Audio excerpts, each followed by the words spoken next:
You're listening to the Monday Night Community Show with Daniel on BRFM. We are talking to Dave Hale from the Sheppey Horticultural Society.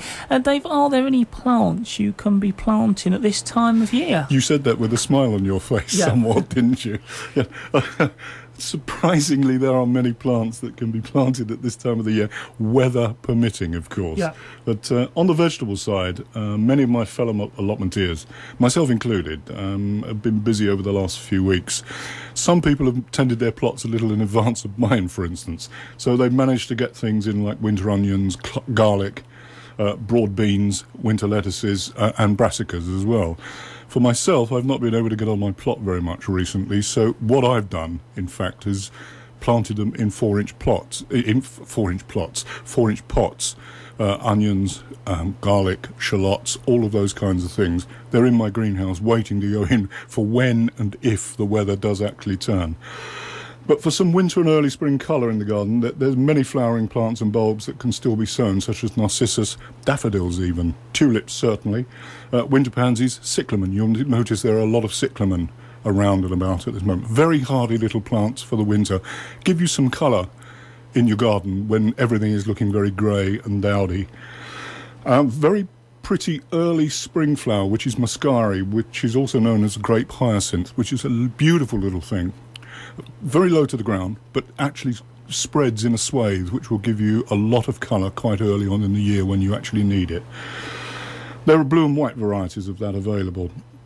And the last but not least, of course, is you mustn't forget the colourfully varied crocus, which will be up early next spring in those swathes which you get in the grass. Weather permitting, of course. But as I say, my own plot's very sticky at the moment, and that means that all my winter onions and shallots and all the kinds of things which would have gone in around about now are sitting waiting in pots, big enough pots for them to be sufficiently growing on. They'll be comfortable in there. The compost is suitable. It's not just multi-purpose compost, but there are added things to it which will allow them to grow on until I can actually get stuff into the allotment. And also, of course, into the garden as well. It's important. The garden's in exactly the same state as the allotment, in effect. So, yeah, there are lots and lots of things which are around, ready for the Christmas markets, obviously, where you can get yourself some nice colour because everything is looking very grey and dowdy. Well, I know one thing you wanted to cover at the moment, Dave, is the cold weather coming and protecting your plants. Yes, of course, with the fact that plants are becoming a heck of a sight more expensive these days as well. It's a good opportunity, I think, at around this particular time to take them in or protect those tender plants that need that protection from cold winds. And we've had some cold winds and some nasty winds recently. And albeit we haven't had frost yet, we're pretty lucky on the island. We're a lot of rain, a lot of dampening rain. It has been very wet, obviously. It goes without saying. That's obvious to everybody who's seen any of the news programmes or listened to the weathermen. But so far the southeast, and particularly the island, has been luckier than in other parts of the country. But it's still as well to be prepared for the very cold weather, which I'm sure we will be getting. Insulating the ground and the flower beds is one way of protecting valuable plants during the winter months. Covering the beds with straw or leaf mulch. Sweep your leaves up off if you've got trees or plants which are deciduous.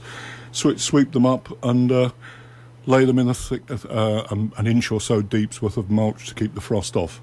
Moving plants in pots into a conservatory is another one, of course. Again, it goes without saying. This is logical, simple, basic type of stuff. Or into a greenhouse, if you've got either available.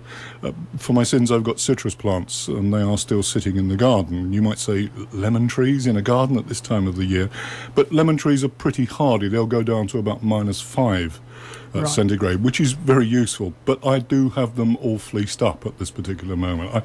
I've been out and bought fleece, and they are undercover. I was going to say, it's always a job to know when actually to do it, because you don't want to cover these plants up too early when they're still growing. But if you leave it too late and there's a frost one night, that's it. That's it. You don't have any leaves back on it. You have bare stalks, unfortunately, because they will literally fall overnight. Plus the fact, of course, you're protecting the buds and anything which is likely to be coming through for the spring of next year. So moving plants into a conservatory, greenhouse, citrus plants will continue to flower throughout the winter, actually, if they're in somewhere which is frost-free. And they'll give you a great deal of enjoyment. They'll also give you a great deal of smell as well, because the lemon flower is absolutely beautiful. To be able to smell it is exquisite, I must admit. So if you're leaving it out, like I am, because it's just too heavy to move, quite frankly, cover it with fleece and protect it. Those plants which are both vulnerable to low temperatures and which can't be moved because they're too heavy, like my citrus, or like my lemon trees, they could be wrapped, as I say, in insulating material. You don't have to use, or you don't have to buy fleece, you don't have to buy bubble wrap. You can use straw, newspapers, even old net curtain, in effect. It's still useful. Or carpets even, believe it or not. I'm not suggesting people should rip their carpets up, but you know the kind of effect that you can actually have around it. It's to protect it and put it into its own environment. Overnight, obviously, if the temperature has dropped, so you'll need to watch it on a daily basis. Basically, anything that's suitable and will give the plant a warmer air pocket. What we're looking for is an air pocket around it, which will buffer it against the outside temperatures. You'd be surprised just how much warmer it goes that side of the fleece, or what you're actually protecting the plant with. Word of warning, though, if you follow that method, I would suggest that people check the plant occasionally. To make sure it hasn't got wet inside. There's a danger of the plant rotting off on the inside of the covering, so you just as well to be aware of that. You're providing an air pocket, you're not actually wrapping it up tightly like it's a brown paper parcel, if you know what I mean. So plenty that you can actually be doing to protect expensive plants these days, obviously. If you are planning to go out, what can you be getting on with over the weekend and the next couple of weeks to come? You're saying that with a big grin on your face, I can see, Danny. It's a pity it's radio and not television. But, well, again, weather permitting, it's very much a time when you can take stock, generally, I think, of what your garden and see the shape of your garden, because a lot of the leaves will have fallen, and you can actually see what the architecture of your garden actually is. It's very much a time for repair and mend, for clearing away any rubbish that may have escaped your notice or has been hidden away under or behind plants. If you've got a greenhouse, it's time to clean up and wipe down the glass and disinfect the greenhouse. It'll be much better for it for next year. As I say, if you've got a greenhouse, cleaning up and wiping down the glass and repairing any broken panels as well, that's also very important these days. I've got a couple of cracks in my greenhouse where something's hit it. What it was, I have no idea, but the glass has got to be repaired, simply because it's less dangerous when it's whole anyway. It's also time, as I say, for disinfecting pots as well. Very important. How many people do you see actually, oh, I'll pick that pot up, and it's had a plant in it for last year, and you have no idea whether that pot's had a plant in it which is slightly diseased or whatever, or there's hidden stuff in there. So it's very, very useful to actually disinfect your plant pots as well at this particular time of the year. You don't want to be doing that when the weather's better in the spring or in the summer next year. It's still time for pruning established bushes and trees while they're dormant. Much better idea, because you can see the architecture again. You can see the shape of the plant. Get rid of any broken, diseased branches, as well as spindly stems as well. They may look all right. They may look whole in a sense, but it's much better to get rid of the spindly stems as well. The plant will be better off for it. And any that cross, for instance, in winds like we're likely to get in the winter, of course, they'll start rubbing against each other. Again, that will take the bark off, allow disease and or pests into the plant, which is, again, something that you don't want. It'll also allow more light to the centre of the plant as well, which is also very beneficial, and it will allow the air to get through and into it. That's particularly true of fruit trees. If you've got either growing in your garden, and it makes it sound, my garden sounds like it's acres and acres and acres. It isn't. There's just an awful lot in there. But if you have got grapevines, and a lot of people do grow grapes this particular year, simply because they're good hedging plants, they will also provide a lot of food for birds as well. It's a good time for pruning grapevines back to one bud from the main stem.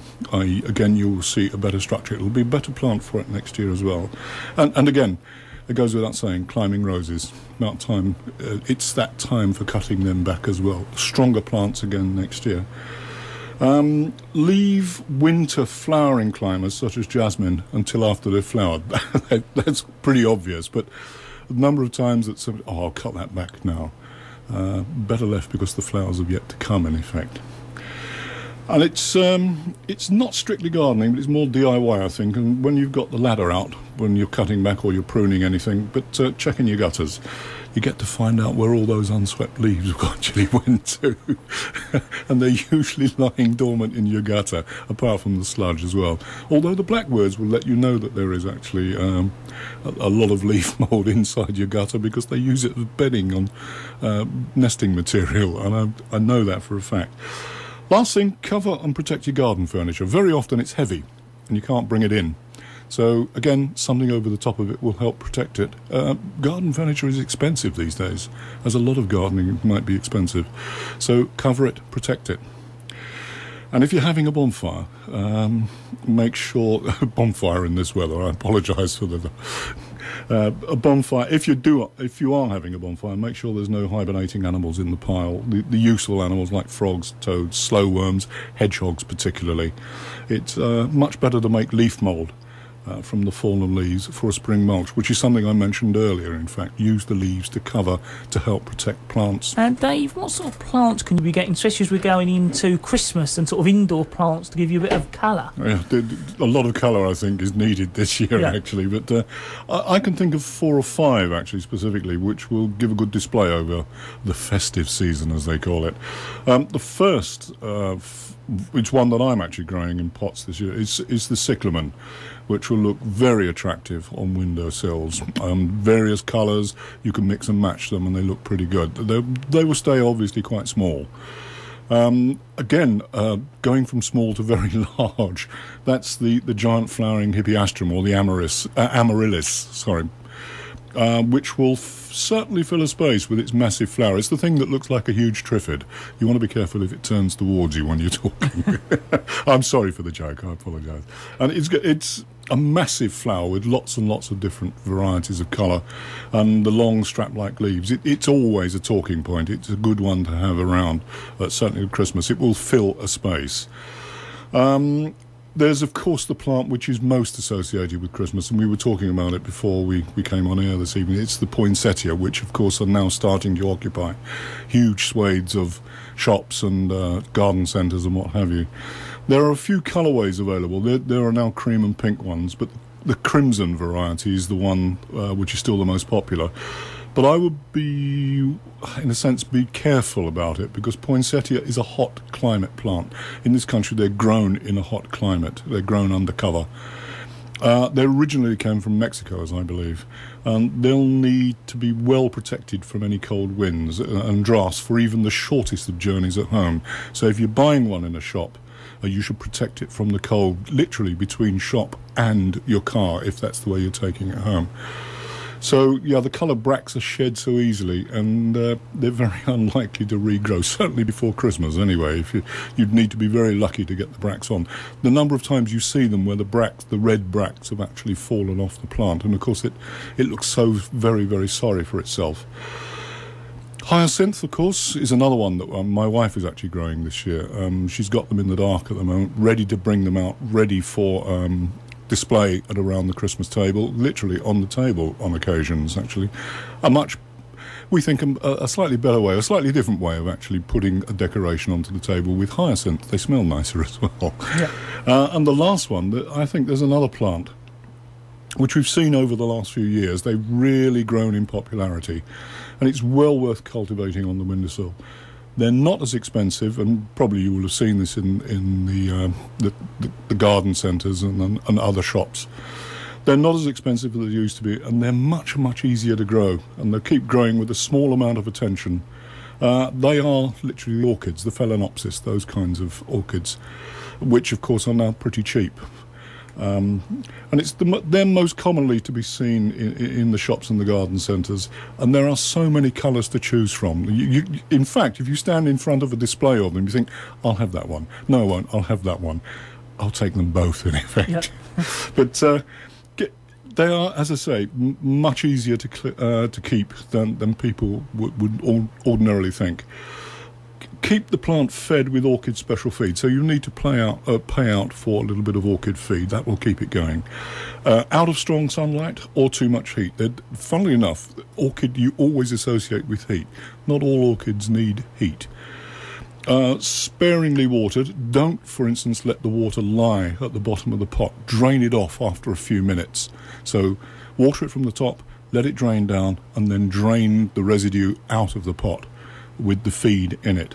And the plant should reward you with months of blooms on tall stems. In fact, my wife grows them, and she has had many repeat flowerings from the same plants. In fact, doesn't stop her buying any more, and it doesn't stop me buying them again. But it's just delightful to see how they actually do come back. A very interesting plant indeed.